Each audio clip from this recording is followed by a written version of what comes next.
Hemos visto en apartados anteriores que existen dos factores que afectan a la espontaneidad o no espontaneidad de una reacción química. Por una parte tenemos la entalpía, delta de H, que favorece la reacción cuando es negativa, es decir, cuando la reacción es exotérmica. Cuando delta de H es menor que 0, la reacción es exotérmica y favorece a la reacción, mientras que por otra parte tenemos otro factor que es la entropía, que favorece a la reacción cuando aumenta, es decir, cuando hay un aumento del desorden desde los reactivos a los productos. Si delta de S es mayor que 0, hay un aumento del desorden y esto favorece a los procesos. De esta forma, cuando tenemos reacciones exotérmicas en las que hay un aumento del desorden, vamos a tener una reacción espontánea. Estos dos factores, delta de H y delta de S, o fuerzas impulsoras, pueden ir en el mismo sentido o pueden estar contrapuestas. Por ejemplo, imaginemos que tenemos o que la reacción química es una balanza de platillos, ¿de acuerdo? Vamos a considerar una balanza en la que tenemos un plato, que es el plato de la espontaneidad, y otro platillo de la balanza es el plato de la no espontaneidad. Bueno, pues delta de H puede ser favorable, entonces estaría favoreciendo la espontaneidad de la reacción, y delta de S ser también favorable. En este caso no hay ninguna duda, porque si tanto delta de H como delta de S son favorables, para la espontaneidad el plato que va a pesar más es este y la reacción va a ser espontánea. También pueden ir en el mismo sentido, pero al contrario, en lugar de ser favorables para la espontaneidad, puede que sean desfavorables, es decir, que los colocaríamos aquí. Delta de H no favorece la espontaneidad y delta de S tampoco. Aquí tampoco hay dudas, sabemos que el plato que va a pesar más es el de la no espontaneidad y la reacción no será espontánea. Pero después podemos tener dos casos intermedios en los cuales tenemos un factor en un lado, por ejemplo, delta de H favoreciendo la espontaneidad y delta de S en contra de la espontaneidad, o viceversa, en cuyo caso ¿de qué va a depender que la reacción sea espontánea o no espontánea? Pues de cuál de estos dos factores tenga más peso, cuál sea la fuerza impulsora principal en esta reacción química. De esta forma, si vemos esto así, o simplemente hemos puesto este ejemplo para entender que tiene que haber una relación matemática entre delta de H, la variación de entalpía de la reacción, y delta de S, la variación de entropía de la reacción. En efecto, esta relación matemática, aunque no vamos a deducirla, existe y recibe el nombre de energía libre de Gibbs. Energía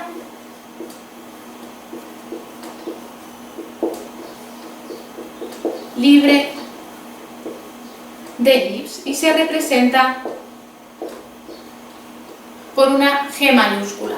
Bien, la relación que hay entre la entalpía y la entropía para dar la energía libre de Gibbs es la siguiente. G es igual a la entalpía menos la temperatura en grados Kelvin por la entropía. Esta es la energía libre de Gibbs.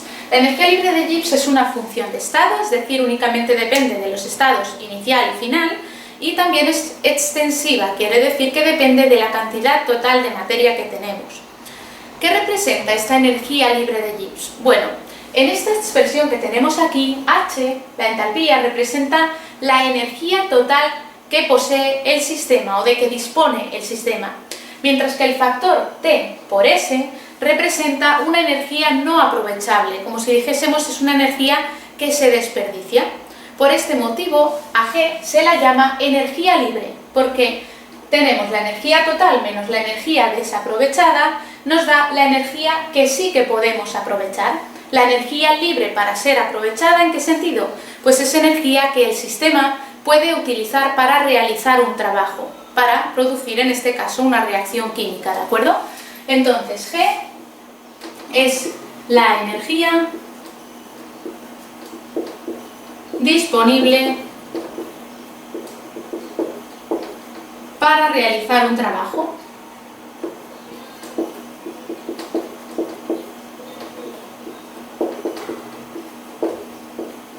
Si nosotros consideramos una reacción química en la que tenemos un paso de reactivos a productos, vamos a trabajar con incrementos, con deltas, ¿de acuerdo? Por tanto, la expresión, en lugar de ponerla así, la pondríamos de este otro modo.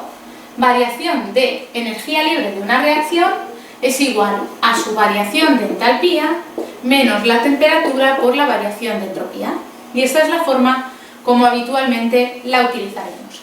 Bien, esta expresión que nos relaciona delta de H con delta de S es la que de verdad, o la magnitud delta de G es la que de verdad nos va a decir si una reacción es espontánea o no espontánea. En base a esto tenemos tres situaciones. Si delta de G es positiva, mayor que 0, la reacción siempre será no espontánea. Quiere decir que requiere un aporte energético externo constante para que se lleve a cabo. Si tenemos delta de G igual a 0, tenemos que el sistema se halla en equilibrio. Esto significa que la reacción directa e inversa, es decir, de reactivos a productos y al contrario de productos a reactivos, tienen la misma velocidad y macroscópicamente no vamos a ver cambios en el sistema. Siempre vamos a tener las mismas concentraciones de reactivos y productos. Este es el equilibrio químico que lo vamos a ver más adelante en su tema respectivo, ¿de acuerdo? Y tenemos una tercera posibilidad, que es que delta de G sea negativo, menor que 0, en cuyo caso la reacción será espontánea. Bien, teniendo esta expresión y estos criterios de espontaneidad y de no espontaneidad a partir de la energía libre de Gibbs, vamos a poder determinar cualitativamente, es decir, el signo de la energía libre de Gibbs, si sabemos los signos de la entalpía y de la entropía de dicha reacción. Para poder ver esto de forma más clara vamos a hacer una tabla que tenemos aquí, la vamos a ir rellenando. Bien, veremos, en función de los signos de delta de H y de delta de S, qué signo debe tener delta de G o qué signo esperamos a partir de esta fórmula. Vamos al primer caso, el caso más sencillo en el que tanto delta de H como delta de S van en sentido favorable, favorecen la reacción. ¿Qué caso es este? Pues recordemos, lo hemos visto aquí, cuando delta de H es negativo, es decir, la reacción es exotérmica, libera calor, y cuando delta de S es positivo, mayor que 0, quiere decir que hay un aumento del desorden, que los productos son más desordenados que los reactivos. Esto favorece la reacción, esto también. Como los dos factores favorecen la reacción, globalmente delta de G va a ser negativa y la reacción será siempre espontánea, porque son los dos factores favorables. Podemos mirarlo en la fórmula, vemos que esto de aquí será negativo, menos T por algo positivo también va a ser negativo. Sumamos dos factores o dos términos que son negativos, globalmente delta de G va a ser negativo, efectivamente, espontánea independientemente de la temperatura. Una reacción que es exotérmica y en la que aumenta la entropía va a ser espontánea a menos 200 grados Kelvin o a 5000 grados Kelvin, ¿de acuerdo? No importa la temperatura. Vamos a un segundo caso, el caso extremo, digamos, aquel en el que tanto la entropía como la entalpía son desfavorables.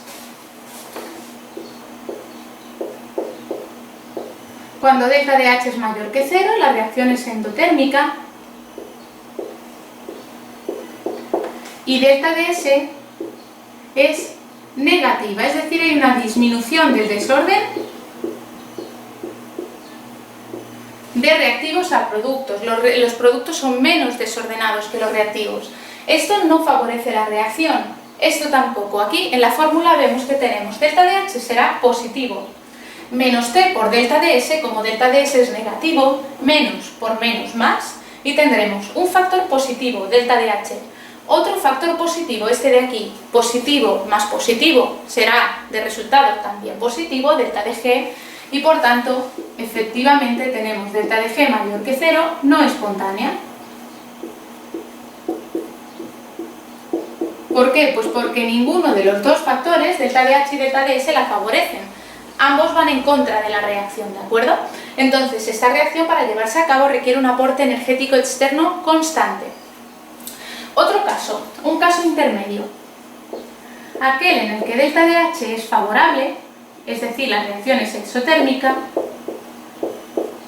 pero delta de S es desfavorable, es negativa, porque hay una disminución del desorden. Este factor favorece la reacción, se desprende energía. Este de aquí no la favorece, va en contra de ella porque el desorden está disminuyendo y los sistemas tienden a un mayor desorden, ¿de acuerdo? Por tanto, vamos a ver, o vamos a deducir en la fórmula, en base a estos signos, qué cabe esperar. Delta de H es negativo, tenemos aquí un término negativo, vamos a escribirlo. Delta de H es negativo. Y ahora tenemos que delta de S también es negativo, pero como tenemos menos por menos, ¿sí?, va a ser más, entonces tenemos un factor negativo y un factor positivo. Negativo y positivo. Bien, ¿de qué dependerá que delta de G sea finalmente negativa? Pues va a depender de que este tenga más fuerza que este. ¿Qué quiere decir? Que si delta de H tiene más importancia que este otro factor que es positivo, entonces la reacción sí que sería espontánea. Por tanto, si delta de H, que es el favorable, es mayor, le gana al valor absoluto del otro factor, T por delta de S, entonces la reacción sería espontánea. Vamos a escribirlo aquí. Tenemos que si delta de H es mayor que el valor absoluto de T por delta de S, la reacción, esto hará que delta de G sea negativo y entonces la reacción es espontánea. Por el contrario, ¿qué puede ocurrir? Que el factor que tenga más peso sea este de aquí. Por ejemplo, si tenemos una temperatura elevada, hará que el factor T por delta de S sea grande y puede llegar a ser mayor que delta de H. Como este es el positivo, si tiene un valor más alto que el negativo, va a hacer que delta de G sea globalmente positiva, ¿de acuerdo? Entonces, si este factor T por delta de S tiene más importancia, es mayor, si T por delta de S es mayor que delta de H, entonces delta de G es mayor que 0 y la reacción es no espontánea. ¿De acuerdo? Por tanto, vemos que cuando tenemos una reacción en la que un factor es favorable y otro es desfavorable, pueden ocurrir las dos cosas. ¿De qué dependerá? Pues de la temperatura que tengamos. ¿Por qué? Pues porque aquí, por ejemplo, si la temperatura es pequeña, lo lógico es que este factor sea pequeño y que gane la entalpía, en cuyo caso la reacción será espontánea. Si la temperatura es muy grande, lo lógico es que gane este factor, que sea mayor T por delta de S, porque T es grande, que le gane a delta de H y entonces tendremos la reacción no espontánea. Si elevamos la temperatura, no será espontánea. Si disminuimos la temperatura, sí que lo será. Y ahora tenemos un segundo caso de este estilo, de este tipo, que depende de la temperatura, que es el contrario. Ahora vamos a considerar que delta de H es desfavorable, mayor que 0, endotérmica, pero que la entropía sí que es favorable, aumenta mayor que 0 y por tanto sube el desorden de reactivos a productos. En este caso vamos a volver a mirar esto de aquí. Vamos a borrar.